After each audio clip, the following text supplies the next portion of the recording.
over my past 10 years of working as a coach, I had the opportunity to talk to so many different people about what they desire, what they truly want, what they are going after in life. And the answers are pretty much the same for almost every one of us. What do we really want? We want a fit, vibrant body. We want to feel energized. We want to develop deep, meaningful relationships. We want to thrive financially. We want to spread our gifts. We want to build a successful business or have a fulfilling job. But underneath all of that is just the desire to feel love, the desire to feel peace, the desire to feel joy and bliss and fulfillment. I think this pretty much sums up what all of us are going for in this incarnation. And there are many different paths to to get that and to create a life that just feels right on every level. But there is one topic that is for me such a no-brainer, such a like such a low-hanging fruit that has an enormous effect on all of these things that we desire in life, that I can't comprehend how not everybody is super into this topic, because it amplifies everything that we are doing if we are conscious and if we are making the right decisions. And that at the same time distracts us big time when we are not careful with our decisions in this area of life. And that decreases our life force energy and makes everything else that we desire in life so much harder, if not impossible, to accomplish or to reach or to manifest. And this is the topic of nutrition. Today we're going to talk about food, and I'm so excited for that. Oh, and I want to share with you why over the past month I opened a new chapter in my search for the ultimate way of eating and nourishing our bodies. A book that I opened like consciously 13 years ago. I want to tell you the story how I transitioned my diet overnight, like radically, from eating mostly fast food, going to McDonald's and heating up a, a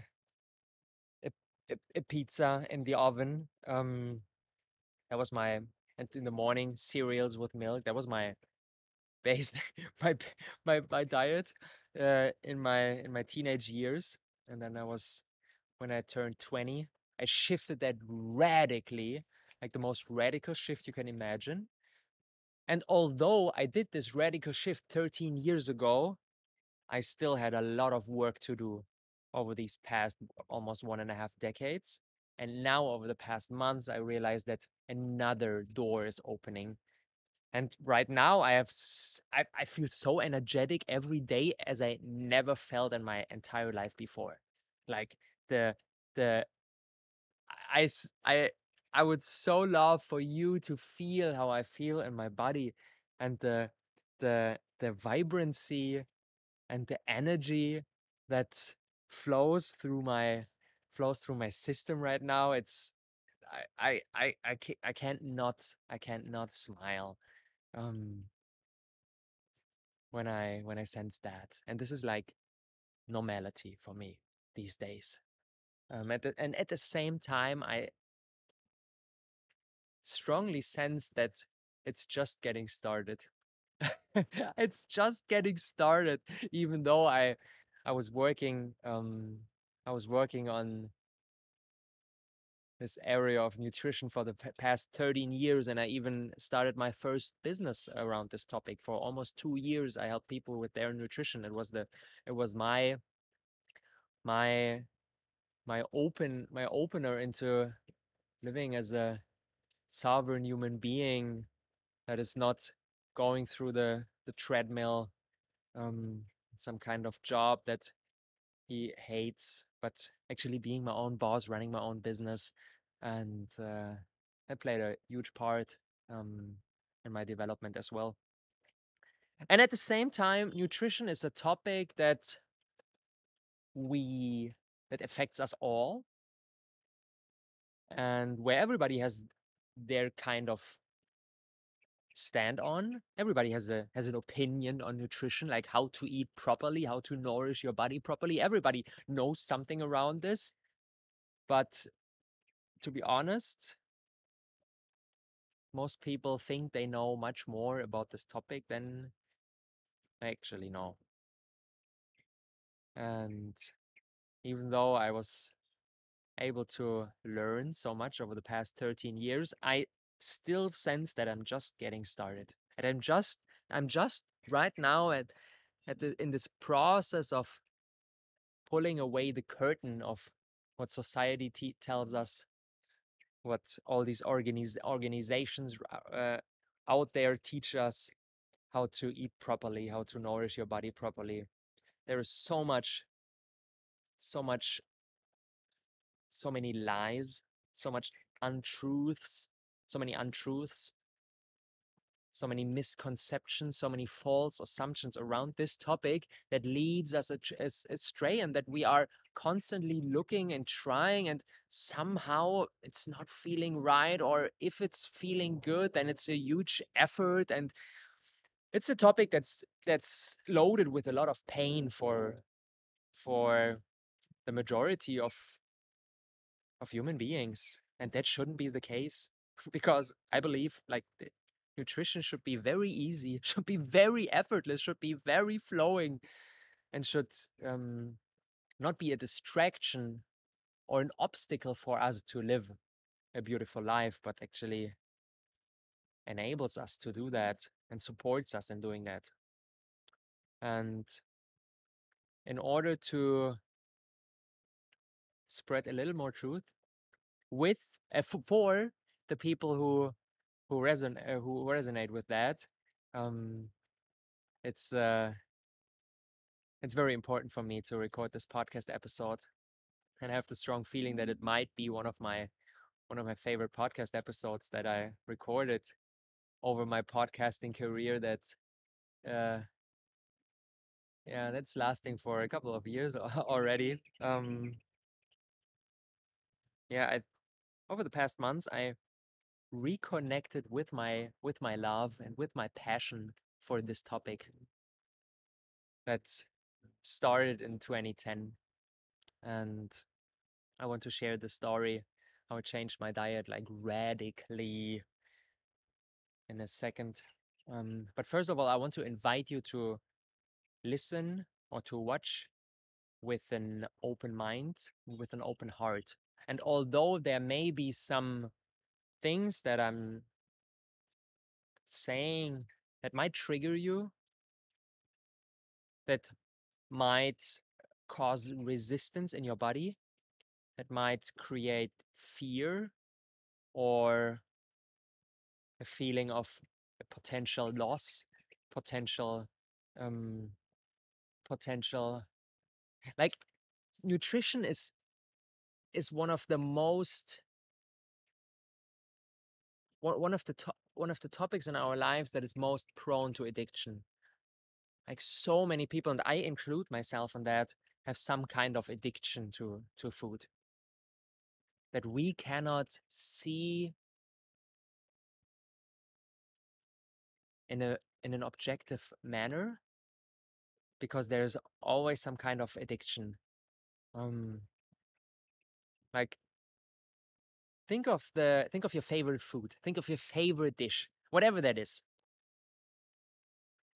Be it a pizza, be it the homemade apple pie of your grandma, be it a papaya, be it whatever. What is your favorite food that you so deeply love that you could eat like every day? Think of that. And when I would say you can no longer eat that like for the rest of your life, not a single opportunity to eat that. How would you feel? Bad. You would feel like I would take something from you. And that shows us how attached we are to this topic of nutrition, that we cannot see it in an objective manner, just as something that should nourish our body, and that's it, so that we can focus on what really matters, but that we develop like such strong emotional ties to food, because the times that we eat are not only the times when our body needs nourishment, they are mostly the times when we feel lonely, when we feel sad, when we feel exhausted, when we feel bored. We eat out of so many different reasons, while only a small percentage of them being that we really need food. And that shows us how emotionally loaded this topic is. And that's why there may be some things that I'm gonna be sharing over the next couple of minutes that might trigger you. And I want to invite you to encounter that with an open heart and with an open mind, and just see what will emerge for you. Yeah. And it could very well be that this podcast episode will open a new door for you, a new door in your journey of self-discovery and ascendance into your highest being, highest expression of yourself. Because food plays a tremendous role in our journey to the purest, most natural, most giving, most loving form that we can be on this planet. All right, let's start at the beginning. When I grew up, I didn't get a strong sense of awareness for food from my parents. We just ate like the standard diet, with cereal for breakfast and with a lot of bread, um, a lot of cheese. I didn't like meat so much. I liked meat that didn't look like meat. So every time when we ate at some kind of like fancy restaurant and there was a steak or some spare ribs or whatever, I didn't like that at all. But I liked like sausage that was far away from the animal which it was produced of. I like that a lot. Some kind of some kind of salami. Um, but yeah, it was basically the standard diet that everybody in the Western world is eating. Of course, we ate fruits and vegetables as well, so it was not like super unhealthy, but more like on the side, maybe a little side salad, and then meat and potatoes, and maybe some cooked veggies, like traditional dish. So this is how I grew up. Um, but I always had a sweet tooth. I always really liked to eat sweets, chocolate. I had I imagine like when I was in my teenage years, I uh I got my own room. Before I lived in one room with my brother, but then as I got older, I think it was around 14, 13, 14, maybe 15, I don't remember. I got my own room, and had my desk, and on the desk there was one drawer, and this was always my drawer for sweets. And it was always like packed. When it was Christmas, like so many sweets as gifts, and the drawer was full. And then I ate everything, and then came Easter, and then came my birthday, and it was always like a lot of sweet stuff in there, and I enjoyed eating that. Not like outrageously, but quite a fair amount, I would say.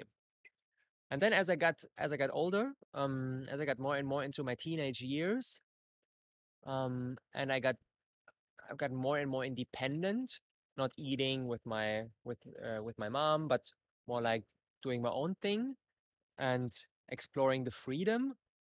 My eating habits went very, very, very far downhill.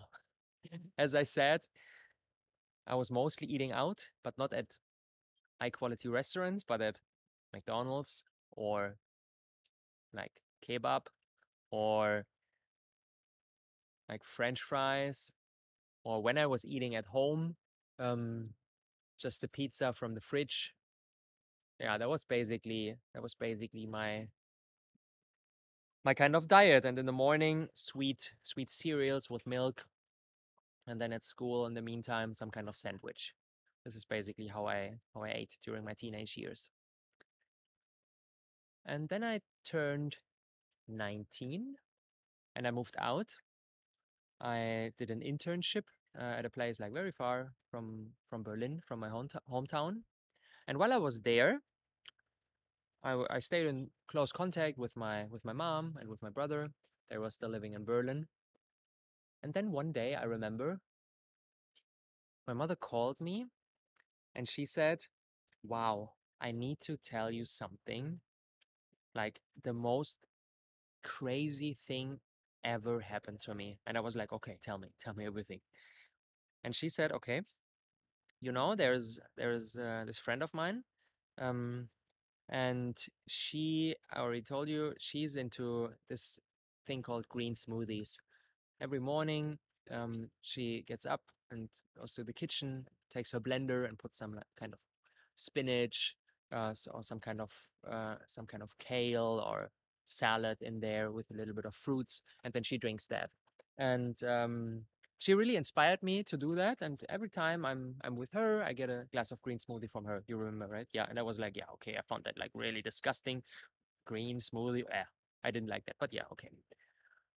And I'm doing this since a couple of weeks. And then a couple of days ago, I went to a bookstore just like for browsing, and I discovered this one book and I saw it and it immediately caught my attention,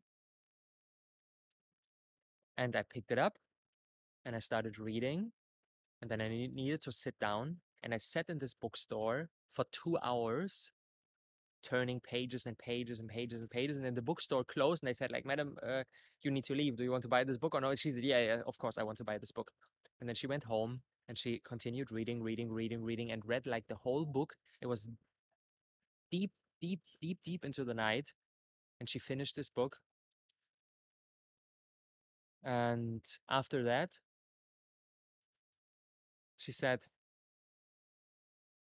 "I felt like a new human being because I discovered a kind of truth that resonated so deeply with my heart that I needed to change the way how I eat, like overnight." And this book is called, it's a German book by a German author. German title is "Willst du gesund sein, vergiss den Kochtopf." Translated to English, that would mean, if you want to be healthy, um, forget cooking. Um, and it's a book about eating raw foods, raw, uncooked, unprocessed foods. And she read this book, and the truth unveiled in this book resonated so deeply with her that she immediately like went to the fridge, threw everything out, like all the dairy, all the animal products, all the bread, all the pasta, everything besides the raw fruits, raw vegetables, some kind of nuts, seeds, stayed there, but that was it. And I was like, okay, now she's gone crazy. Okay. But yeah, I let her continue. And she said, within a couple of days of only eating raw foods, my I felt an energy in my body that I never felt before. And I want to share the backstory as well. Since her teenage years, my mom is suffering from severe depression. Um, and she was taking all kinds of pills, all kinds of like stuff to just to basically be able to live, just to be able to live, just to be able to survive. And she was doing okay. She was overweight and took like frequent naps, didn't feel well in her body, was feeling anxious most of the time, and was basically living basically an ordinary life. And she said, okay, I changed my diet overnight. And within a couple of days, I started feeling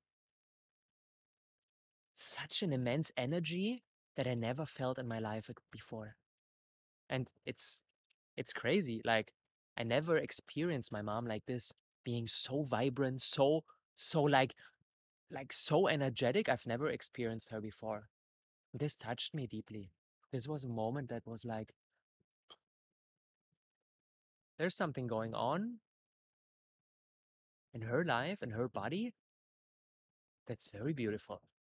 But at the same time, there was a strong resistance. And I said, okay, it's nice that this is working for you, but I cannot see myself doing that. I love my pizza. I love my fast food. I love my burgers. And she was like, yeah, yeah, totally. Do your thing. I just wanted to share um, how much of a breakthrough that was for me. And yeah, as I said, overnight she changed her diet, and her dinner before consisted of bread and cheese and everything, and now her dinner consisted of like slicing an avocado and eating that avocado with a spoon and snacking on some rocket and uh and some tomatoes along with that, and that's it. And that was her dinner, and I was like, that's not a fucking dinner. Like, are you joking? But yeah, okay, do your crazy thing. um and yeah, as I said, at the time I was 19, and I had like I felt energized. I was doing a lot of sports, going to the gym, playing a lot of football, and I had a lot of energy. And I thought like, okay, it's good for you. You're like older. You have this like you have this depression that you're suffering, and you're taking all these kinds of pills, and it seems that could be healing your body, and that's beautiful. But I don't need that.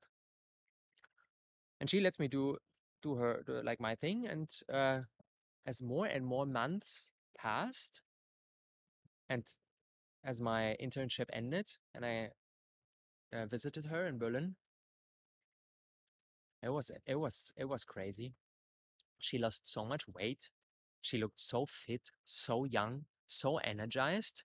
I've never experienced my mom like this.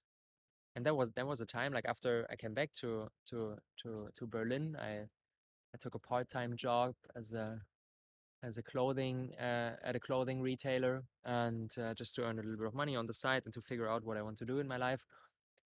And then one day, um, I my job was finished, and my mom came to visit me, and then we wanted to spend the rest of the day together. And then one of my colleagues said like, "Oh, there's somebody like picking you up. Maybe it's your girlfriend. I don't know." And I was like, "Do you know who that is?" That's my mother. And she was like, "Oh my God. Oh my God. Like, what's with your mother? She's so energetic, so vibrant. She looks so good. That's amazing. Like, you are 20 years old. She could be like your age. She could be like 25. I didn't think that that was your mother." And that was a strange, but at the same time very, very, very beautiful moment for me, because I like another person who didn't know her and didn't know me, and like was out of our world, really confirmed that this is this is this is working. This is really, really working. And I shared that with her, and of course that was beautiful to hear for her. And so yeah, I could not resist to try this out because obviously for her it was working so nicely, and she always said to me and to my brother, "Hey, you need to try," and da da da da da. But she didn't force us to. She still like cooked our food for us. Although she didn't eat anything from that. Um, but then there was a point when I said like, "Okay, mom, I will try. I will try." So that I will try for a week, 1 week of only eating raw foods, and then afterwards I can tell you like, okay, I don't need that. I'm young, I'm fit. I don't need that, and then you will stop disturbing me. And I made the transition, like got rid of all the bread, all the dairy, all the meat, like all the processed food, and I went to our local market and stocked up in with all kinds of fruits and veggies and nuts and dates and some kind of dried fruits. And then I started this experiment. And to be honest, although at the time I was 20 years old, super fit, doing a lot of sports,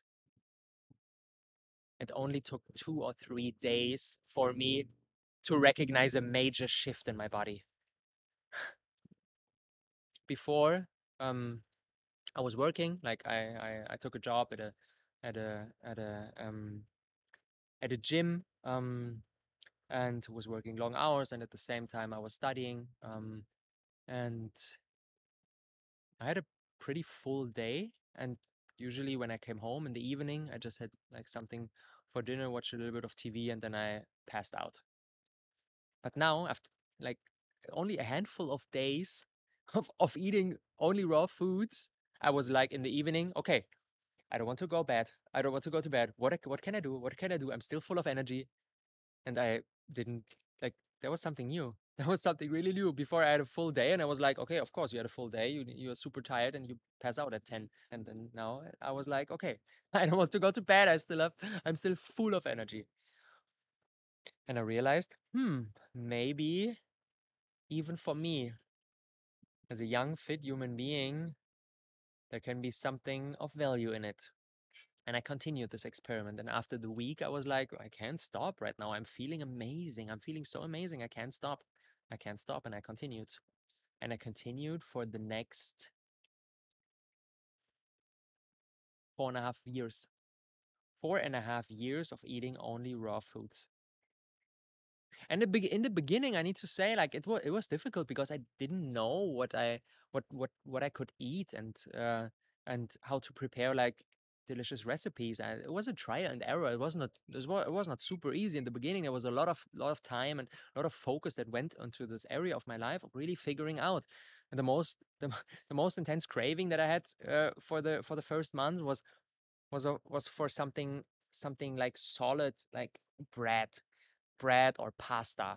I never had a craving for meat or for dairy, or for cheese. No, I had a craving for bread, and I substituted bread with nuts. I was eating a lot of Brazil nuts and cashews and almonds, and that worked. And besides that, just like big salad bowl for dinner with all kinds of greens and veggies and avocado and sprouts, and created a nice dressing and these sun-dried tomatoes and really proper salad bowl. And besides that, in the morning, huge green smoothie, fruits, um, a lot of dates as a snack in between.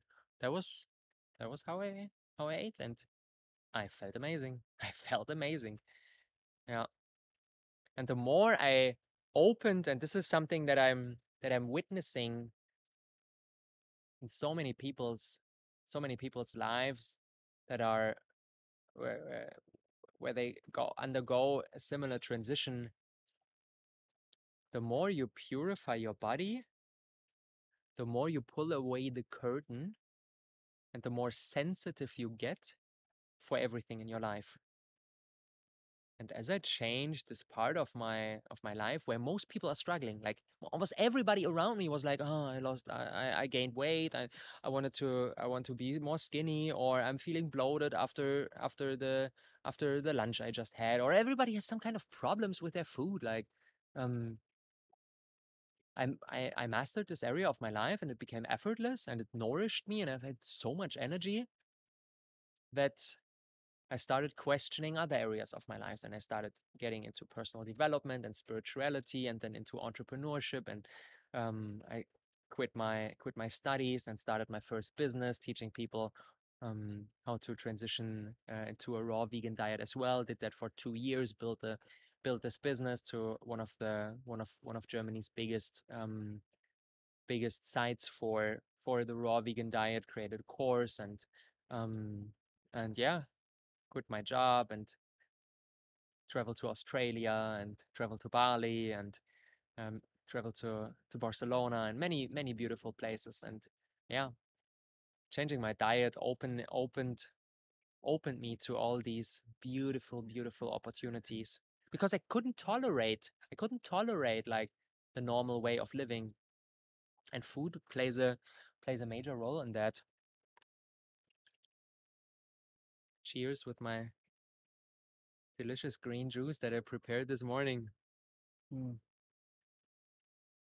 And I'm so beyond grateful for my mom that she opened this door for me, and that she like just led with this, with her own joy and own excitement about what is going on in her body and in her life, and this made it impossible for me not to follow. Mm. And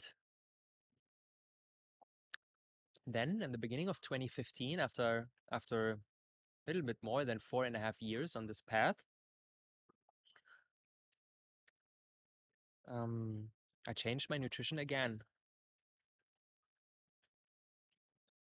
Slowly but steadily, I incorporated cooked foods, cooked foods again into my diet. It began with potato here and there, and then yeah, I was traveling more. My life got more and more busy. I started coaching people how to build their own business. So there was a beginning a side project, and then that took more and more time and effort. And I hosted like conferences, and I was speaking at events, and I was traveling a lot. And I just felt it's more convenient. It's more convenient to be able to eat cooked foods as well. It was all the time. It was vegan, so vegan was like non-negotiable. But I started eating cooked foods more and more when I was busy, and when I was like at a stop at some train station. Then I was able to get a curry from the um, from the from the fast food restaurant, and um, it made life more easy. I needed to plan less. I needed to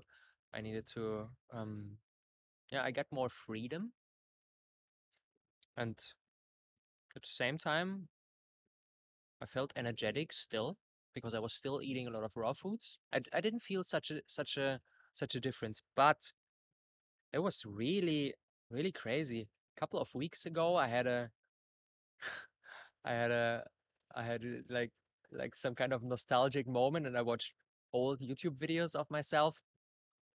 And I watched first. I began like in the beginning in 2014. I started with YouTube. Um, at this time, I was eating like fully raw, and I saw myself, and I was like, wow, this guy looks so vibrant, so full of energy, so full of life force. It's amazing. Um, I was really inspired to see me back in the days. And then 1 or 2 years later, the energy was not the same anymore. I You could even see that in my face. Would look more puffy, um, a little bit more like little bit more unhealthy, um, little less vibrant. Um, yeah, And it was really shocking because I didn't I didn't notice that at the time because it was happening so gradually. It was happening really, really slowly, and I didn't notice the difference. But when I look back into my old videos, I truly see a major difference. And yeah, but back in the days, I didn't notice that. And mm, I continued on this path of eating maybe 50, 60% cooked and 40, 50% raw. I continued on this path from 2015 to a couple of months ago. For the past almost 8 years, I was eating fully vegan, um, partly raw, partly cooked. But through this whole period, like whenever I ate something that was too processed or a lot of wheat, a lot of gluten or refined sugar, I was always feeling bad afterwards. I was always feeling bad.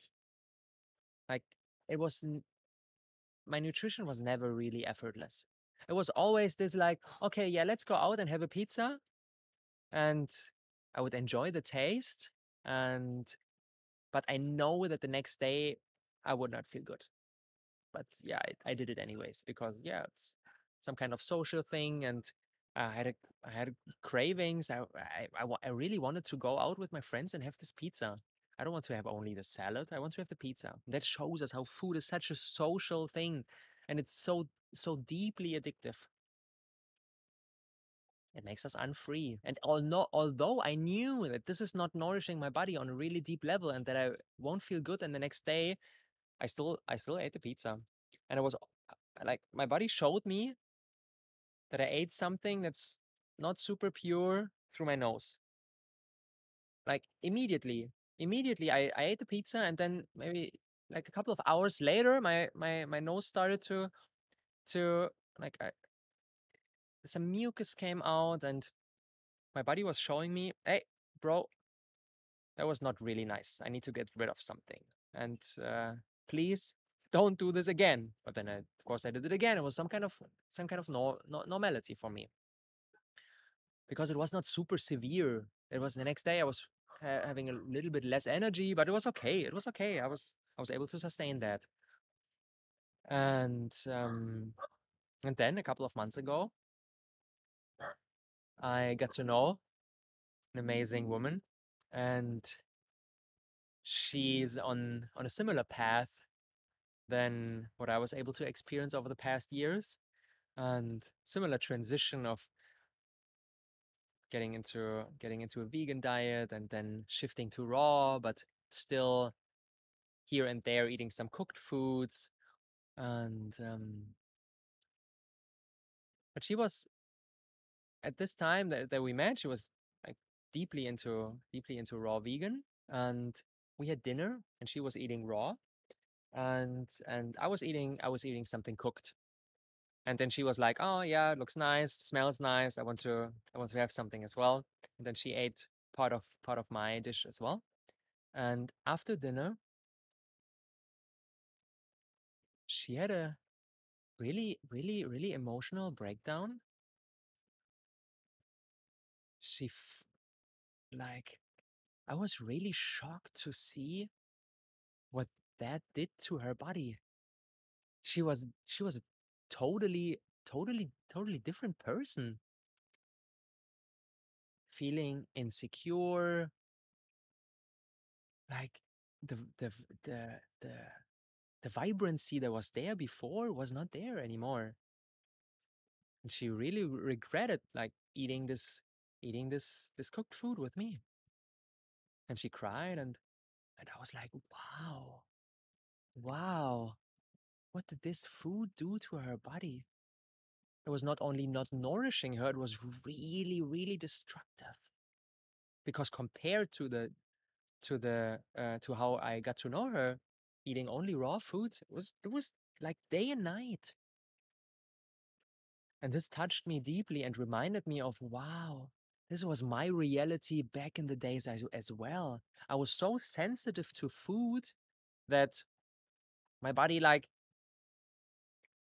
when I had 2 or 3 slices of a raw vegan cake made of only cashews and dates, my body said, like, oh, that's a little bit too processed. Please, tomorrow watermelon and tomatoes. I prefer that. I was the same, but over the past 8 years, I got a little bit lost. I lost touch with my truth, and this moment touched me deeply. And in this moment, I made the decision I will go back to 100% fully raw vegan again. Because I saw myself in her, and I saw how I neglected my truth, and how I really was in this service to my body. I knew better, but I didn't act it upon it. And that made me really sad. And I felt sorry for my body. I felt sorry for stuffing him with things that don't nourish him, even though I knew better. But through this like gradual transition away from raw foods, my body didn't show it to me like super radical, only like a little bit here and there. And I was like, okay, yeah, chill. I want to have the pizza. But in this moment, I felt like in her, I felt the effect this processed food had on her body. And I was like, this was the wake up moment I needed. And this is a couple of months ago. And from this moment on, I went back to 100% fully raw vegan. And it feels so amazing. It feels like such a relief to sit finally in my truth again.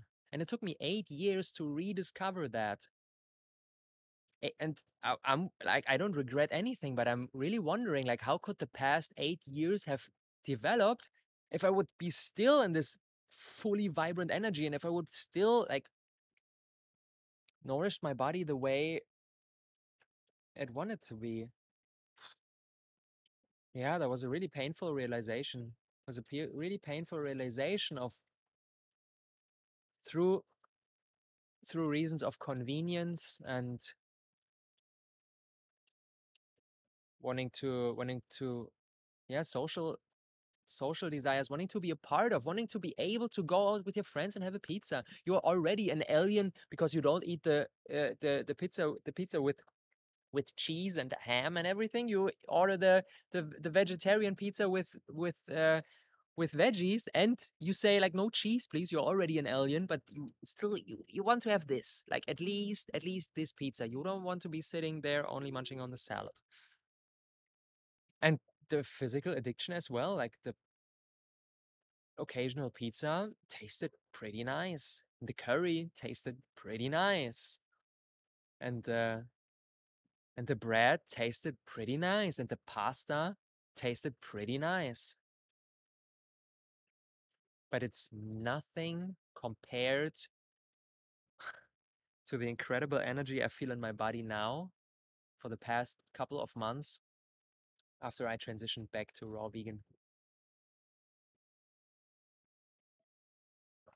Yeah.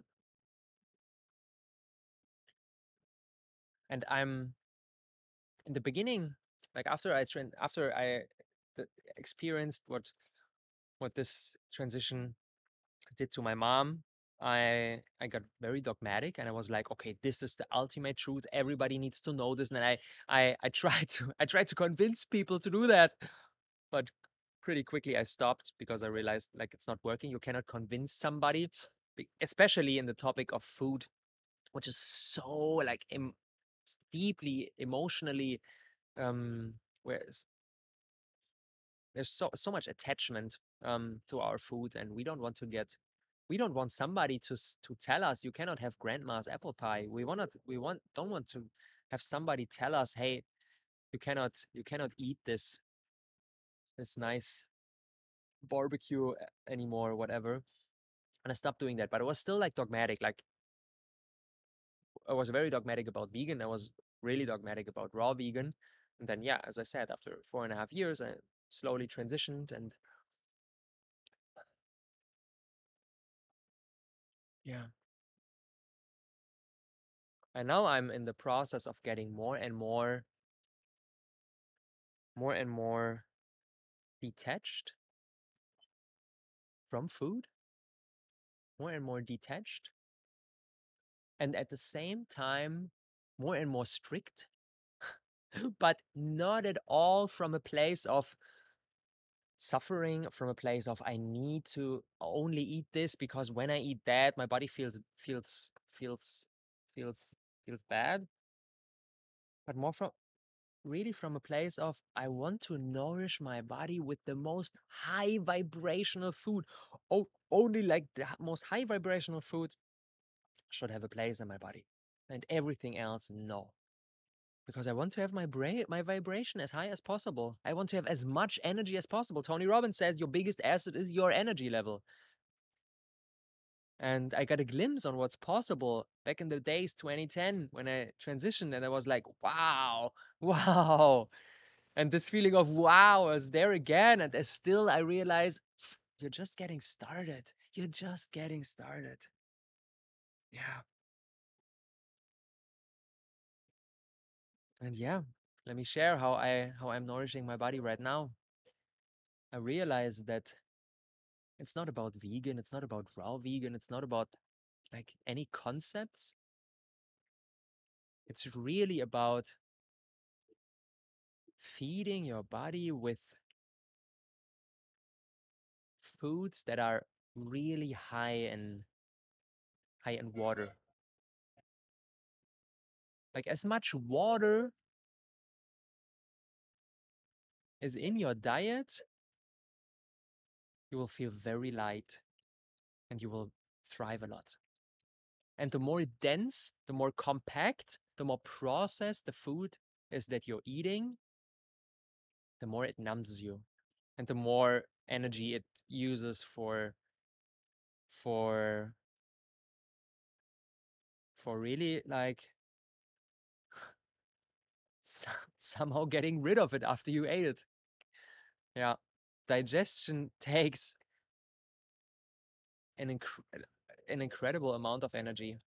Of course, it depends on what you're eating, but I think everybody experienced this kind of food coma after you had a big piece of meat and some potatoes for lunch, and you're like, oh, I need a nap. I cannot go back to work. Like I don't know this anymore.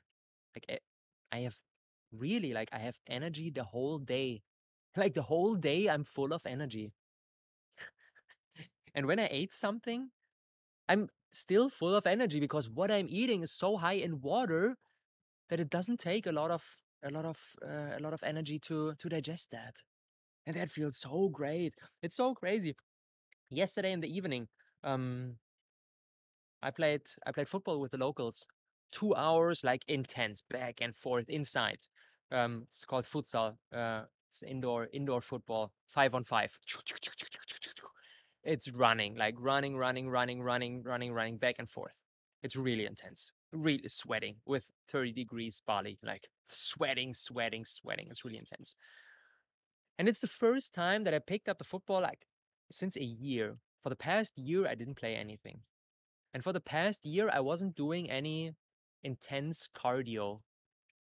I was more focusing on my morning mobility routine and getting my body to be more flexible and um but really exhausting sports I didn't do for the past year. No. So I suspected that after this evening yesterday, I will be like wasted for the next 2 or 3 days, as it was in the past. Even like even a year ago. Even a year ago, I was playing regularly, but the first time I was playing with the locals at this exact place, it was the first time since I don't know half a year. And the first times that I went there, I was toast. Like the next day, I couldn't barely move. My legs, my ass, my upper body, like everything hurt. It was so sore because it was intense. It was an intense workout after like 6 months break. And I expected the same for yesterday. And I was like, okay, tomorrow you will do just like relaxed. And then I went there and it was intense. And then I got on my scooter afterwards and I drove home and I was feeling exhausted. And I went to bed and immediately fall asleep. And then I wake up today and I was like, hey, my body feels fine. My body feels pretty good. It's not sore. It's not sore at all. And then I did my morning meditation and I went to the organic market and I did some shopping and now I did my podcast setup and I'm full of energy and my body is not sore at all. And it shows me like the cleaner you eat, the faster your regeneration is. It's crazy. It's crazy, even though I consider myself, even over the past years of eating like 50% raw, 50% cooked, when you compare that with the standard diet, no matter where, like in Germany, in the US, in Indonesia, like when you see how the locals are eating, like it's mostly rice and chicken, and uh, and when you see what the German people are eating, it's beef and potatoes. It's basically the same. Um, it's like a lot of meat, a lot of processed food, a lot of salt, a lot of sugar. Like e- I I considered my diet already on a really high level, fully vegan, like 50% raw, 50% cooked, trying to eat as less sugar, less salt, less processed, less gluten as possible. I already considered my diet on a really high level. But seeing how I feel after this intense 2 hours of back and forth futsal yesterday, compared to a year ago when I was eating like 50% raw, 50% cooked, and compared to now, it's day and night. It's day and night. It gave me a glimpse of what is possible, like what is possible within my body. So yeah, how do I nourish my body right now? As much water as possible. Every day I I'm in the kitchen. I really like to do that with my son. It's beautiful morning routine, being in the kitchen together and preparing the fresh juice for today. So up until the afternoon, I'm only nourishing my body with liquids. Coconut water. Now in my hands, I'm holding a fresh green juice with kale, with spinach, with I'm sitting in front of the papaya tree with papaya leaves. Papaya leaves, I'm telling you, is the like it's so good. It's medicine. It's pure medicine. It's very bitter, very very bitter. But the the local people, when they have some kind of they feel unwell, some kind of disease, whatever, they are drinking this papaya leaf juice, like 100% papaya leaf juice. I did that. It's yeah, it's not a piece of cake. I can tell you, but it's incredibly nutritious. And I put spinach, kale, papaya leaf in my juice, and pineapple, cucumber, and lemon. This is my 1 liter green juice, and I prepared a 1 liter orange juice with orange and carrot and ginger and turmeric. So this is what this was, and fresh coconut, 1 liter of coconut juice. This was basically what I had today. And then in the afternoon, I will eat some fruits, watermelon, papaya, banana, like mono fruit. Like only one kind of fruit until I'm satisfied. Dragon fruit, mango. What is what is there in my kitchen, my beautiful Bali kitchen? Like yeah, it's the Bali fruits are amazing. They are really really amazing. This is like my afternoon. And then in the evening, I will have something fatty. Um, a lot of evenings I just eat coconut meat, like the young coconuts that you can harvest here when they are like a little bit more mature. They have this white jelly like coconut meat inside. It's so delicious. It's so it's something else than and back in Germany you could buy a coconut and it's really really really hard, really thick, really ugh, not so good. But here it's more jelly like and amazing. Most of the evenings I just munch on coconut meat. Some other days I'm eating soaked nuts. I soak cashews and Brazil nuts and almonds, and my favorite here on Bali are pili nuts. Pili nuts taste a little bit like macadamia. Oh, It's so good, so good. I soak them in water for a couple of hours so they become more easily digestible. And then a couple of days ago, I just put them in a blender and uh, create a nice dip, and then I eat that with cucumber or with asparagus or with capsicum or tomato, some kind of veggies, along with the nuts. Um, that's basically my diet right now. So it's a lot of water, it's a lot of fresh fruits, veggies, a little bit of nuts. Feels good in the evening to have some nuts, be it coconut or a cashew or whatever. Some days I feel like very light, and I don't feel a desire for eating nuts in the evening, and then I will just have more fruits or some oranges or yeah, really intuitive, really intuitive. But one thing that's really important for me to, as the day progresses, going from more watery to more dense. I never eat something dense in the morning. It just doesn't feel good. In the morning, I just want to hydrate my body, and I want to start really light. And then as the day progresses, I can eat something more solid. But I try to be as mono as possible. Like, don't in the past, even when I first started with the raw vegan diet, I put so many things together. In the evening, I prepared a salad out of 20 ingredients. Sometimes I did that over the past weeks, but it doesn't feel really good. It doesn't feel really good. It feels good to because the ingredients taste so much more intense when you eat them just by yourself. Have you ever tried um a leaf of rocket, arugula, just by itself? Not in a salad with some kind of dressing and tomatoes and whatever, but just by itself. And have you tasted how intense? It's so intense. It's even spicy. Like this one leaf of rocket, it's like, wow, it's an explosion, like in your for your taste buds. But of course, when you mix it with 20 other ingredients, you won't taste it. It will get like lost. It will just be yeah, mash. So I try to eat as simple as possible, and it tastes better. It's so much easier for the digestive system. Like even in the afternoon when I eat only like mono papaya or watermelon or whatever, I feel like it's digested within 20 minutes. It's so easy. I have this Sometimes I eat a whole watermelon and I'm like full because of this amount of water. Like 20 minutes after, I feel super light, and it already passed my body, and I can be productive. I can do my meditation. I can be active. I can move my body, and it's something completely different than in the past when I sometimes had for breakfast vegan pancakes, or like a smoothie bowl with a lot of granola. I was feeling full for the next couple of hours. And this is not like, it doesn't make any sense. We are numbing ourselves. We are numbing ourselves through the food we are eating.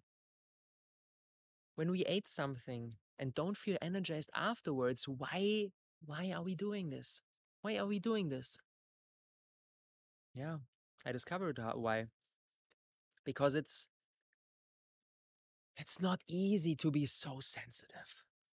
When you're eating so lightly, you become very sensitive. You become very sensitive to everything. You become very sensitive to food. Like nowadays, when I would, something that was completely normal for me 6 months ago, vegan, vegan banana flour pancakes with maple syrup, I had oftentimes for breakfast. It was really nice. Like taste buds liked it. When I would do this in the morning now, I, I promise, I would feel very bad afterwards because my body got so sensitive to it. It doesn't want this like dense, compact, processed food. It wants the green juice for breakfast. It wants the watermelon. It wants the papaya. It wants the coconut water. This is called the law of vital adjustment. The cleaner, the more pure your body is, the less it will tolerate anything that is not good for it. It's so crazy. Like when I look out into the world and see people having like 4 cheeseburgers for lunch and their body's feeling okay afterwards, and if I would eat these 4 cheeseburgers, I would be sick for the next days. I would not be able to do anything. And for a major part of my past 13 years, I was I was in resistance to that because I was like, okay, look at these people around me. They can eat everything. They are so free. They can eat pizza. They can do whatever and still feel okay. And me, as this crazy raw vegan who had 2 slices of cake, of raw vegan cake, didn't feel well afterwards. Like, this is unfair. This is unfair. But now I appreciate this so much. I appreciate the purity of my body so much that it immediately tells me, hey, bro, this is not good for you. Don't do this again. And I'm like, okay, I respect that. Through the law of vital adjustment, people can get used to, like, it's a drastic word, but we need to call it poison. They are able to put poison in their bodies. Like these highly processed foods that are that are that can stay in your on your shelf for 3, 4, 5 years and won't ever go bad, full of chemicals, full of preservatives. The only way that we are able to somehow feel okay after eating that is through our body slowly adjusting to this poison. The same with smoking. Like I don't know if you ever smoked a cigarette in your life before. I one, I like not a full cigarette. I tried like one inhale, and it was so bad. It was so bad. I never did that again. Like for everybody, the first cigarette feels very bad, and their their body like afterwards is like woo, because it's poison, because it's poison. And then slowly our body adapts because for our body the most important goal is to survive. And when it realizes, okay, it gets fed poison again and again and again, it needs to adjust. It needs to adjust to somehow work with this poison that it gets. But if you would like somebody with a very clean body, like my son, like 2 podcast episodes ago, I can highly recommend you to check out this episode. Children teach us everything we need to know about life. I already told the story. Like his body is so clean, so pure. When I would give him like a cigarette or like these highly processed noodles that everybody is is eating here in Bali, or uh, some kind of sugary dairy ice cream. When I would give this to him, his body would react immediately, like diarrhea, like out. And that's a beautiful thing because our bodies don't want that, and they just adjust it to surviving, even though we put so much junk into them. But it's not a good thing, and we cannot fully be immune to the junk that we put in. It's still toxic, but somehow our body found a way to survive. But as a side effect, the vitality got decreased more and more and more and more and more. Like when you see someone on the streets being super overweight and eating 4 cheeseburgers for lunch, look at them very closely. There's barely any vitality in them. When you look at their faces, when you look at their bodies, it makes me so sad to see someone that's barely alive. It's barely alive because we cannot put this poison in our bodies and still be vibrant. It's not possible. It's not possible. And the more pure our body gets, the more clean it gets, the less it is able to tolerate all that. And that's beautiful. That's how it should be. because the internal compass like is it's very clear. Like, no, I don't want this. I don't want this. I don't want this. Like 99%. A couple of days ago, we needed to fly to Jakarta to go to the embassy, and then we were at the hospital at the airport, and I was feeling a little bit hungry, and I was like, oh, checking out, can I get something? And I was strolling through all the shops in the airport, and each and every shop I went to, there was not a single not a single item I would put in my body. Nothing. Nothing. Because everything was in cans and boxes. Everything is processed. Everything is full of sugar, full of salt. Like, there was not a single item I would put in my body. And then after walking a while, I found a restaurant that offered fresh juices, and I asked them to get fresh mango juice without sugar, without ice, just mango. Just please put the mango in the blender and give that to me. Oh, thank you. That tasted amazing. That was my food at the airport. And it's so crazy that when you walk around like in civilization on almost every place, I wouldn't even consider it food because it doesn't nourish our body. It just feeds it. We feel somehow full afterwards, but we don't feel energized. And this is sad. This is really, really sad.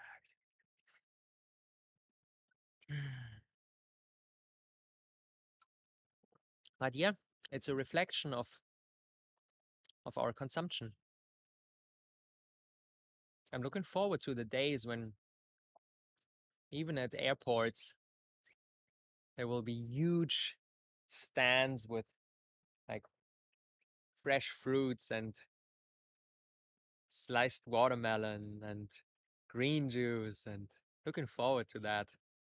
But that's not the reality now, because how most of the people consume something else. Yeah. Mm.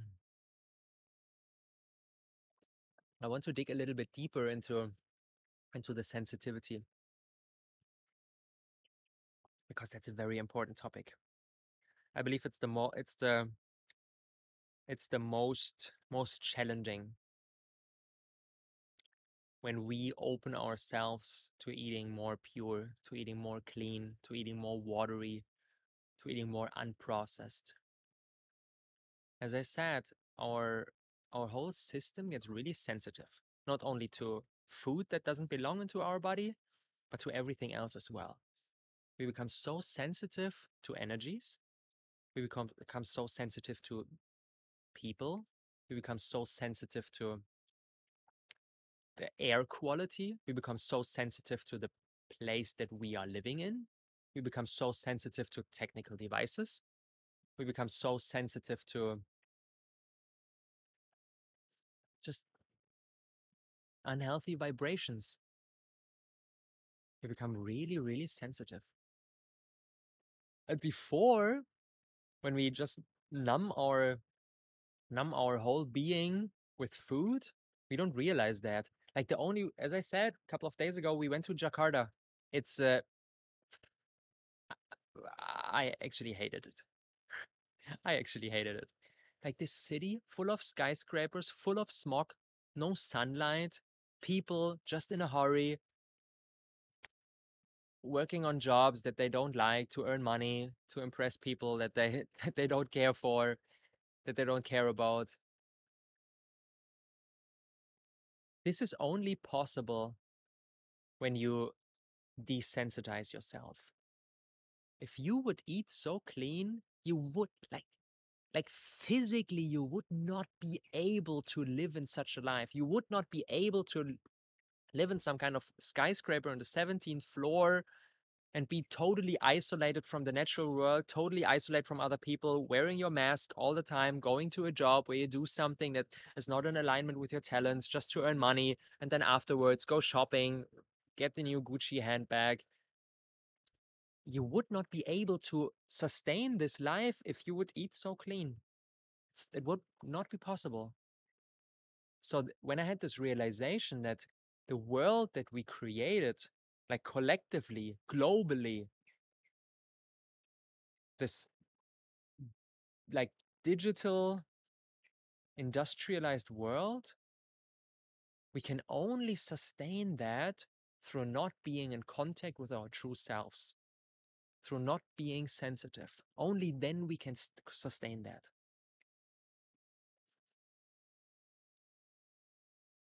And this happened for me. This happened for me. Like in the beginning of this year, I realized, and even we are living, like, come on, we're living in Bali.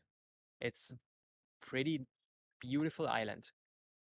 The weather is great, the people are friendly, but even in these circumstances, we were living in an Airbnb, like beautiful house, but built out of concrete. You need to get on the scooter to drive somewhere. Even on this really high level, like for 99.9% of the people on this planet, they would say, like, come on, you live in a nice house, you have your own pool, you're living in Bali, you can have like fresh food, and that's a pretty nice standard. And even this felt off for me. And I realized, no, I don't want to get on my scooter every day. I don't want to live in this concrete box. I belong to nature. I belong to nature. I need to live in a more natural environment. Yeah. And even though this at the moment meant that Elina and I needed to separate and move to different places because she didn't want to live like I wanted to live. So it was difficult. But this call into nature, this call into a more connected, more alive setting was so strong inside myself that I even did this huge step of saying, like, okay, I need to move to a different place than you. At the time we were still in a relationship. This call was stronger than this desire to be with her, to live with her together, because I felt like I cannot it I can't no longer live in this other reality. It's not working.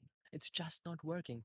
And then through surrendering and crazy coincidences, I found my beautiful home in the jungle, and it's even every time I look at it, I I'm so in love. It's made like fully out of bamboo. It's open, 16 square meters. It's super small. It's super small. It's not luxurious. There's like barely anything inside it. There's a bed, there's a desk out of bamboo, there's a chair out of bamboo, there's a tiny, tiny sofa out of bamboo for one person. There's a small wardrobe out of bamboo. There's a small kitchen, a shower, and the garden. And that's it. And I'm living next to the river. And I have my own papayas here, I have my own coconuts. The jackfruits are ripening, banana. There's a mango tree not far from here. I can be barefoot all the time. I spend so much time down at the river. Like the vibrancy, the life force energy is so strong. And then I go into my kitchen and open a papaya and grab my wooden spoon and just have my lunch. That's it. It's so simple. It's so simple, and I love it so much. I love it so much. I love it so much, and it nourishes me deeply. And yeah, as I said, I got more and more sensitive.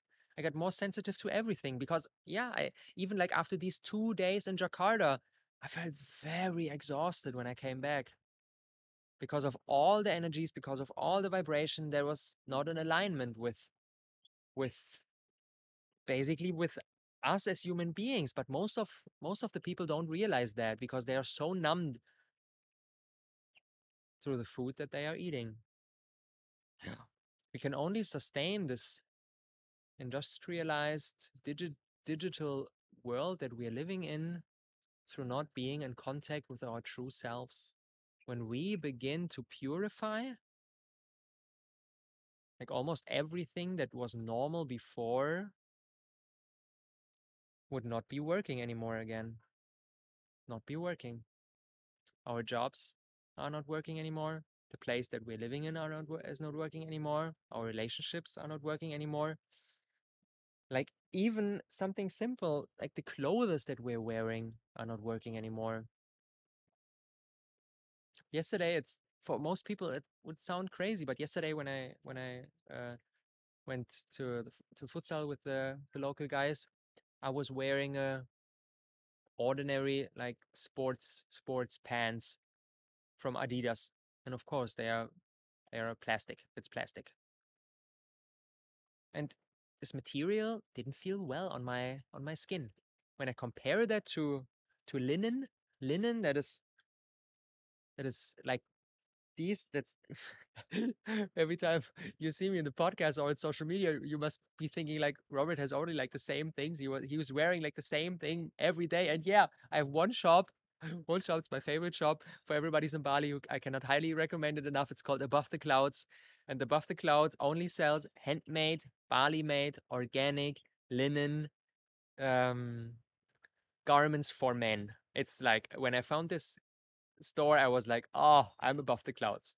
And like I did a nice nice shopping haul there, and now I have, I don't know, eight of these shirts in various colors, in white and beige, in light blue and dark blue.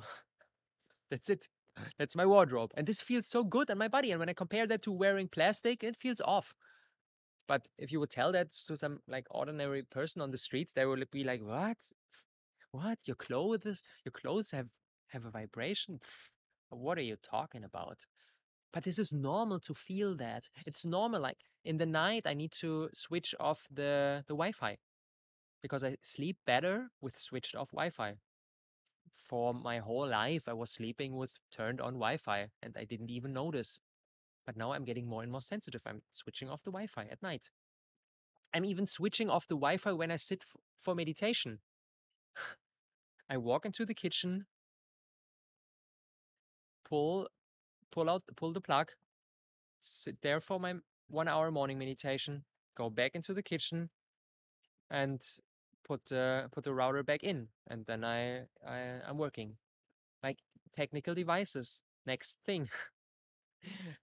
There were times not long ago, couple of years ago, not even couple of years ago, maybe 2 years ago, when I was sitting on a laptop for 8 to 12 hours every day. My body would not be able to do this anymore. I can't. I just can't. Like even staring on this technical device just hurts my eyes. It sounds crazy, but it's not possible anymore. And sitting that long in one place and one Zoom call after the other, my body could not sustain this. And this is what I mean by we get more and more sensitive to everything. Nowadays, when I have meetings, I do Zoom meetings without video, and I I'm strolling in my garden, like up and down, barefoot, feeling the earth underneath my feet. I even switched to using headphones with cable again. Before I was always using Bluetooth headphones, like AirPods or uh, the nice Sony headphones that I got for 300 euros with this amazing noise reduction. I was always using these, and now I realize, Bluetooth, and doesn't feel good. Like with the cable, it feels better, even though the sound is worse. But I'm willing to do the sacrifice and sacrifice this convenience of needing to carry a cable with you, because I feel like it's the yeah no, I don't want to have this like Bluetooth thing around me. Yeah. When I look inside my room, I see my Alexa speaker. The Alexa speaker will be one of the next things that will that will that needs to leave. I don't want to have this vibration anymore in my house. I don't want to have this. No, no. Like everything. The quality of the sheets in my bed. Like everything. You get so sensitive to everything. You get so sensitive to people who are trying to manipulate you, who want to put their garbage in your garden and say like, "Hey, fix this for me," and "Hey, do this," and "Hey, do that." You get so sensitive. I'm spending a lot of time alone right now, and when I meet with people or when I'm in contact like online with people, I'm really, really careful. I'm really, really careful about the vibration. And where the vibration is a match and there's another like light energy being, I have like phone calls for hours and hours and hours. And it's like back and forth, and the energy just like multiplies. And this is how I want to live relationships. This is how I want to live relationships. But yeah, you get so sensitive. You get sensitive to everything. You get sensitive to all the pain that's going on in the world. Like in Germany, there is this beautiful saying, Weltschmerz. Like you start to feel the pain of the world, and it's not easy. You when I'm like in my favorite place here down there at the river, and I see all the plastic, like after it was raining a lot, and plastic is coming from the nearest city through the river. It makes me so sad. It makes me so sad to see all this plastic. Yeah. So yeah, it's not easy to live in such a sensitive way. It's a lot of the times it's easier to be numbed down by our food so that we are able to tolerate the broken the broken system that we created for us human beings.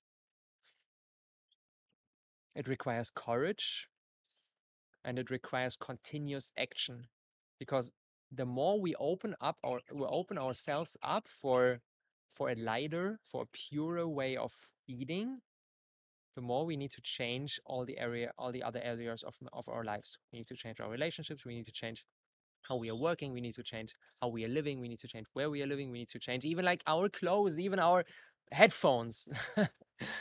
Yeah. So if you want to embark on this journey, and it's the most beautiful journey ever, to become so light, so pure. And I'm only, as I said in the beginning, I'm only starting to get a glimpse of what is possible. It's only beginning. It's only beginning. And I'm already feeling like the most crazy alien ever. But I'm very happy. I'm very happy about it. Yeah.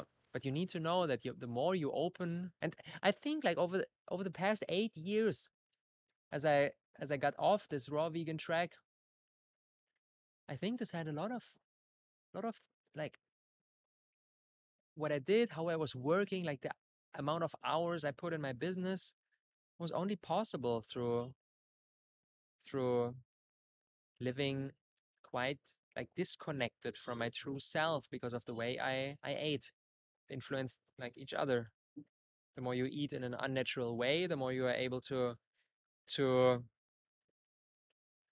sustain a lifestyle that is not in alignment with your truest essence. And the more you're living a lifestyle that is not in alignment with your truest essence, you have more and more cravings for food, and then it's a downward spiral. And then you're having some kind of instant noodles for lunch, and then you're going to the big mall and consuming. And yeah, but the for me personally, the easiest, like the simplest step to break free of the cycle, to break free of the system, to break free of the matrix, to break free of this mess that we created on our planet is through changing our diet, one step at a time, slowly and steadily. And it's very important to do slow changes, because we talked about the law of vital adjustment. When we are doing like radical changes, that creates a shock for our system. As I said, I changed my diet from one day to another. And for the first, I would say, 10 days, like my nose was like running the whole time, right? Like running. My body was detoxing, like throwing all the, like finally being able to breathe again. Oh, I get fresh, natural food. Okay, I can throw out all the shit that I stored.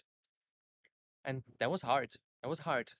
I felt like I felt sick. I was not sick. I was very healthy, and my body just detoxed. But it was hard, and so that's why I would recommend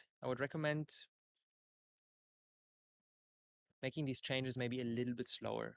maybe a little bit slower, so that our body is able to adjust.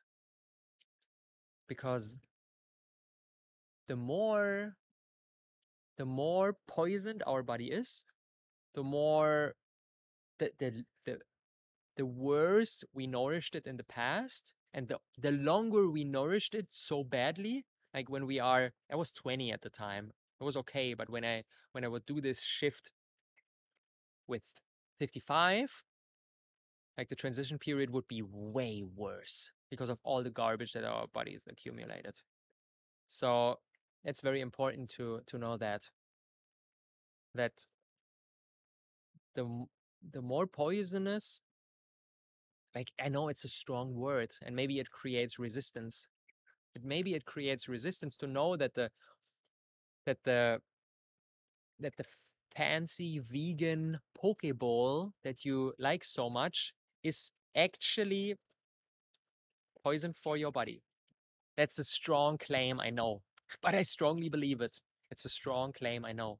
And I was eating the fancy vegan Pokeball with all kinds of edamame and tofu and sesame teriyaki dressing, and I really enjoyed that. But compared to the feeling inside my body I that I have when I drink green juice and eat papaya, it's I wouldn't trade it again for anything. So yeah, I know that's a strong word, but all these processed, like high in salt, like salt is such a big topic, even even for vegans and vegetarians, even for people who consider themselves as being is eating healthy. As I considered myself over the past 8 years, I ate a lot of salt, like because when you eat out, there's like every dish has salt, and salt dehydrates your body big time, big time. And you need more and more, and you need more and more stimulants for your taste buds because the pure tomato doesn't taste as good. You need to put salt and pepper on it. But no, no, quit the salt, quit the pepper, and relearn honor to honor the taste of the tomato. Like an organic garden grown tomato. It's one of the most one of the most beautiful things. But of course, if your taste buds are used to salt and pepper and spices and chili and all that, you cannot appreciate the tomato. You cannot appreciate the tomato. You need to get more sensitive to appreciate that. That's why in the beginning it can be hard because yeah, it's quite a relearning. And when you're doing like drastic changes, it creates a strong shock for your body. It's the same with all kinds of drugs. All kinds of drugs. Like the heroin addict. When you no longer give him his drug, he goes crazy. He can even die because this stimulant was so strong that when you remove it from your body, like overnight, the shock can be so. Even though it's beautiful to get rid of the drug, to get rid of the poison, the shock can be so strong that the person is dying. So this shows us how strong the law of vital adjustment is, how crazy the body adapted so that it actually needs this drug. And we need to like be really, really, really careful. The older we are and the worse our diet was, we need to be really careful to remove all that. But we need to embark on this journey if we want to feel how it is to be really alive, to be full of energy, to be vibrant, and to be able to feel all of that. There are so many times during the day when I'm sitting in meditation, when I'm like on the scooter driving to the farmer's market, or just here in the podcast, that I'm so overwhelmed by love. It's crazy. I'm sitting there in the meditation. I'm counting my breath, 1, 2, 3, like, and then out of nowhere, I just need to smile. I need to thank universe. I need to, yeah. Mm. It's so beautiful. Like the intensity of life is completely different than the numbed down lives that we are living through the way that we stuff our body with all kinds of substances. Yeah. Hmm. And as I said, my journey is not over. I'm not at a I didn't reach the destination. No, no, no, not even close. I still feel like yesterday in the evening before I went to futsal, I had some coconut meat and I was a little bit in a hurry because the futsal was starting and I needed to get on my scooter to drive there. And I was a little bit in a hurry and I was not super conscious, but I wanted to have some dinner before because later it would be so late and I was hungry. And I had coconut meat, and I was eating fast and not chewing so well, and I was I was eating more than I needed, because I prepared and I wanted to finish my bowl, but I was really not so hungry, but I finished everything. And then I sat on the scooter and I was feeling like very full. Similar feeling than 15 years ago after 4 cheeseburgers for lunch. And I'm like, come on, these are 4 cheeseburgers and this is like pure fresh coconut meat from coconut that like grew here in Bali in on beautiful like vibrant soil, and you're still feeling full. So it shows me I'm still on the journey. I'm still on the journey and I'm getting more and more and more sensitive. More and more and more sensitive. Like what I'm really witnessing right now is that I'm getting more and more sensitive to food that is not organic.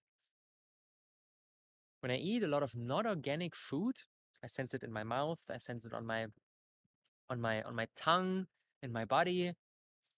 Can really, really sense that. Even though it's like growing on Bali, like locally grown here, getting more sensitive, and my body wants the organic food. Yeah, yeah. So yeah, it makes life more difficult. I think in a year from now, I won't be able to get the to get the mango smoothie from the airport because of the low quality of the mangoes compared to the organic mangoes that I can get here at the farmers market, and the vibration that goes into it. Like some person um behind the like the back room in the kitchen preparing it quickly because he needs to prepare like the nasi goreng for the next customer, and then quickly throwing everything together and preparing my smoothie and serving it to me in a plastic in a plastic container, like all that. I guess in a year from now that won't be an option anymore. So yeah, still on the journey, getting more and more sensitive, more and more sensitive, more and more sensitive, more and more water, more and more light. And that's amazing because life gets even richer, even richer, even richer. But you develop more and more into an alien, and you need to change all the areas of your life as well. And I believe, like the place that I'm living in right now, I won't be able to live for the next couple of years because there's still the big street not far from here, and sometimes you can hear the traffic and like the neighbors listening to loud music, and more and more I'm drawn into nature. More and more I'm drawn into nature. And that's why I have this really, really like colorful, vibrant, strong image inside my heart of this natural community that's really living off grid, far, far, far from here in the jungle. Yeah, the river flowing and the waterfall, and we grow our own food like 100% is homegrown, and we prepare that with the utmost care and love and humility for the land, and going into our food forest first thing in the morning and caring and really tending tending the plants and seeing a ripe papaya that will be our lunch, and then eating that so consciously and slowly, and only like a small portion, a small papaya feeds us beautifully. That's another thing that I'm witnessing. I don't need the quantities of food that I ate in the past. I remember like when I came to Bali first for the first time, I was ordering like two two dishes for dinner, like the poke bowl and the pasta, because the body portions are a little bit smaller than when you eat out in Germany. I was ordering like two portions, and yesterday I had like a small bowl of coconut meat. I was already feeling very full. Like now it's 5 p.m. I had one 1 liter of orange juice, like orange carrot juice, and a half a liter of green juice, and I feel full right now, and that's crazy. That's crazy. That's crazy. Hmm. So yeah, changes. I'm in the process still, and that won't stop. But it's how it should be. The more pure we get, the more clean we get, the richer life gets. Yeah. Even in my daily meditation, today's day 23, day 23 of 1 or 2 hours of meditating every day. It's like the experience I have in the meditation is something completely different than when I meditated a year ago, after having this like curry for dinner, and afterwards a piece of carrot cake.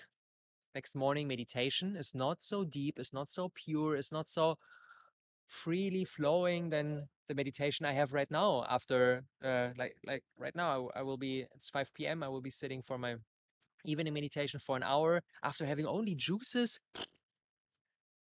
The experience is something completely different. So yeah, let's wrap up today's episode. Hmm. Hmm. I can only invite you to open yourself up to becoming more and more sensitive, more and more clean, more and more pure. It's a beautiful journey, and it begins where you are right now.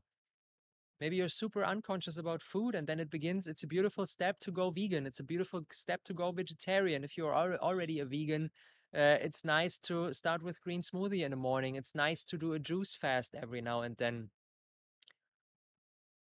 But yeah, I want to highly encourage you to not settle, not be complacent, to overcome this addiction. It's like food is one of our strongest addictions. Like giving up the Pokeball for